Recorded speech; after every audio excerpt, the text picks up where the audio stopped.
शिरोळ तालुक्यातील शेडसाळ येथील भालचंद्र कल्लापा तकडे वय 44 या शेतकऱ्याने शेतातील गोट्याच्या शेडमध्ये गळफास घेऊन जीवन संपवल्याची दुर्दैवी घटना आज दिनांक 13 मे रोजी दुपारी 1:30च्या सुमारास घडली। मृत भालचंद्र यांच्या खिशात पोलिसांना एक चिठ्ठी मिळाली असून त्यामध्ये सावकारांची नावे असून त्यांनी जीवे मारण्याची धमकी दिली असल्याचा उल्लेख देखील या चिठ्ठीत आढळला आहे।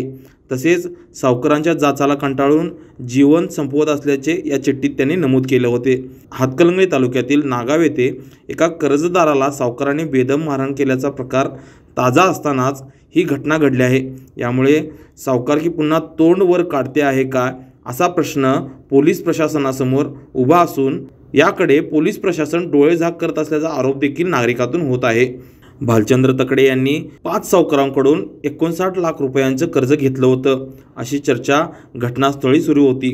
आज दुपारी 1:30 वाजण्याच्या सुमारास तकडे यांनी आपल्या शेतातील गोठ्याच्या पत्र्यास अँगलला दोरी लावत गळफास घेतल्याचा प्रकार उघडकीस आला। यानंतर घटनास्थळी दाखल होत पोलिसांनी याचा पंचनामा केला।